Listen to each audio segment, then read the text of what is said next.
Chapter 1. The day ISIS arrived in Mosul.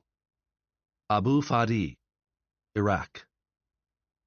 The June 2014 day broke like almost any other in Mosul, Iraq. Hot and dusty and teeming with people, traffic, and trade. People flocked to marketplaces in Iraq's second-largest city, population 660,000.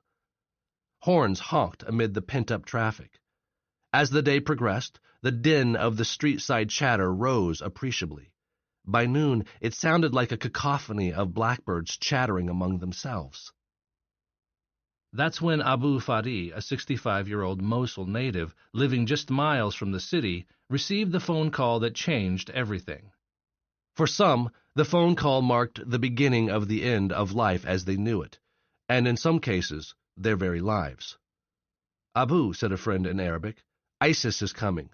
We have heard from someone we trust. Today is the day." For weeks, the rumor mill had been churning that self-proclaimed ISIS terrorists who had been ravaging cities elsewhere in Iraq would take Mosul next. That's where Abu's mother, Sarah, and sister, Dalian, still lived. As Christians, they would be in grave danger. ISIS hated many people in the world, but especially Christians. The ultimatum to followers of Jesus: convert to Islam, pay an outlandishly high tax, leave, or be killed. "How can we help to get my mother and sister out?" asked Abu. Both women were disabled and in wheelchairs. "It will not be easy," his friend stated. "And if Mosul falls, can your city be far behind?" "We must pray very hard, Abu. We must." Baroom! An ISIS military water tanker rigged with explosives blew up near the Mosul hotel where government security officers were stationed. Abu's friend hung up the phone. Chaos descended on Mosul. Armored vehicles rumbled down streets. ISIS troops began freeing the first of what would be about 1,000 prisoners. Gunfire broke out. A woman who had planned to celebrate this day as her wedding day died in a blast. ISIS fighters ripped down the cross on the Syriac Orthodox Cathedral of Mar, meaning saint or martyr, Afram. They replaced the cross with loudspeakers proclaiming that Islam, not Jesus, was the way. Everywhere, chaos reigned. People dragged possessions to cars. Traffic jams closed roads. Screams of panic echoed. Amid it all, Abu received sporadic phone reports from his friend in Mosul, who at one point said the Iraqi army is now fleeing the city. During the following weeks, Abu secured permission from an ISIS judge to permit his mother and sister to stay in Mosul. A few weeks after taking Mosul, ISIS swept into Abu's city just as he had feared. More Christians hastily packed and fled, but Abu and his wife, Ruqiyya, could not leave Sarah and Dalian in Mosul. For 16 days, ISIS occupied the area where Abu lived. 16 days that to Abu seemed like 16 years. "Please, come get me, Abu," pleaded his mother during yet another phone call from Mosul. "It is not safe here. You must—" A man's hardened voice cut in on the line. "Let me state it more clearly," the ISIS soldier declared. "If you do not come get these two infidel dogs, they will either be converted to Islam with guns at their heads or thrown onto the street." Abu had no chance to get his mother that day because he'd be going against the surge of frantic people escaping the city. Both women were allowed to stay with a Muslim neighbor for the night, but the ISIS soldier confiscated their house, pulled a can of spray paint from a bag, and tagged the front of the house with an Arabic inn for Nazarene. Christians live here, property of the Islamic State. Unable to go to his mother and sister, Abu arranged for a Muslim friend to drive the women to him. Once they arrived, Abu and the women could flee from there.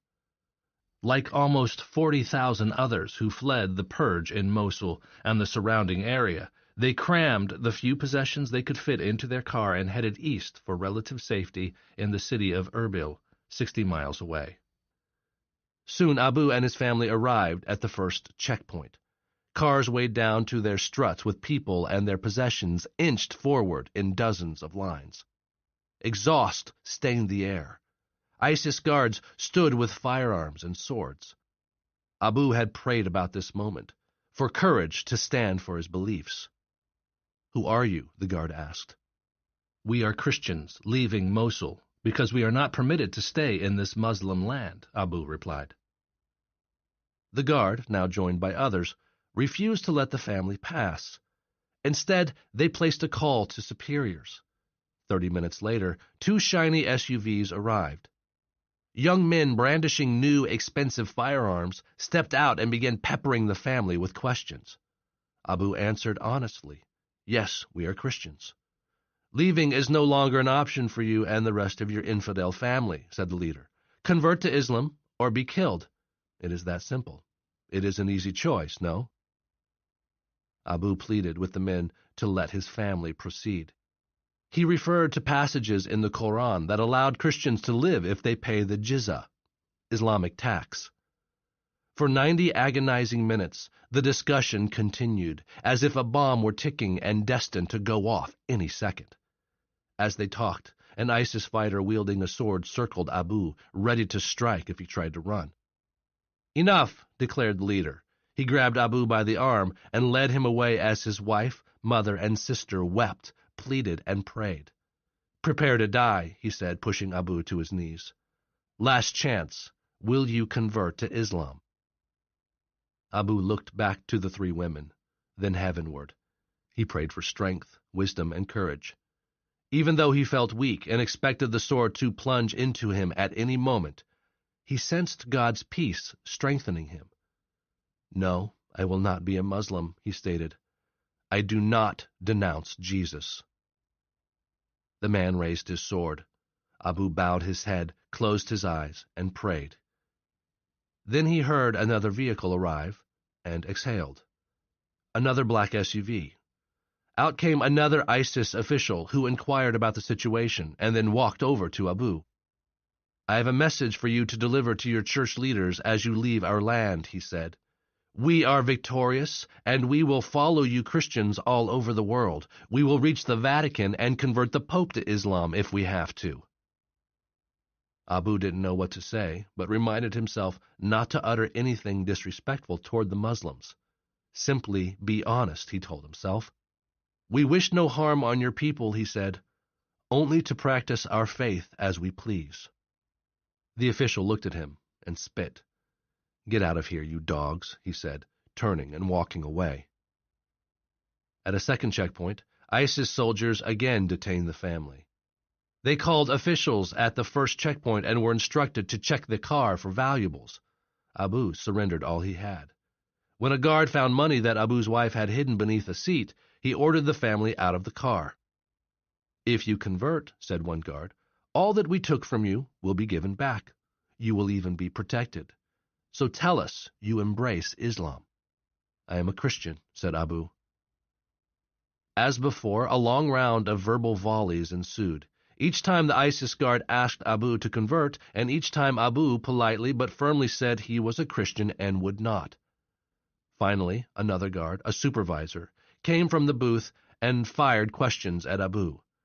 This man, Abu thought, is different from the rest, almost like an actor playing a part, but deep down, not that character himself. "So you have left behind a home and would be willing to pay the tax?" the supervisor asked. Abu nodded. Yes, the previous checkpoint had taken substantial money that could be used for the tax, and yes, they did own a house. The supervisor instructed the interrogating guard to make a call. After the guard left, the supervisor turned to Abu. "Be gone," he said. "Fast." Abu felt like a fish that had been hooked and fighting for its life, when suddenly the fisherman cut the line. He nodded his thanks and returned to the car. Upon reaching Erbil, they saw that the city was already overpopulated with Syrian war refugees. Because of the ISIS purge in Iraq, the city was expanding even more each day. What did most of these refugees have in common? They were Christians whose lives had been pulled out from underneath them. Students who had been ready to graduate from the University of Mosul now had no records to show they had even been enrolled. Young people engaged to be married now didn't even know where their fiancés were. Adults who had jobs now were jobless. They sacrificed it all. They left behind their homes, the lives they had lived, and their hopes for the future, choosing instead to trust in God and serve Him wherever He would lead. The conditions in Erbil were miserable. Nauseating smells rose from garbage and raw sewage.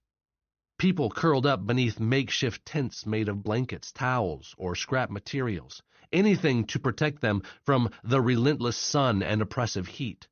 They searched desperately for water and food. Amid all this, Abu set up a lean-to tarp for his family. Now, he said quietly, we thank God for a safe journey. And they bowed their heads to pray. As Abu and his family did, we must remember that the God we serve is with us wherever we go. We must place our hope in Him, not in a place of circumstances. God is far less concerned about where we live than where our hearts are. He cares most about where we place our trust, what we value, and whether the desire of our hearts is to focus our eyes on Him. He is pleased when we are so focused on Him that we, as the writer of Hebrews did, can affirm our hope and trust with these words. But as it is, they desire a better country that is a heavenly one. Therefore God is not ashamed to be called their God, for He has prepared for them a city. Chapter 11, verse 16.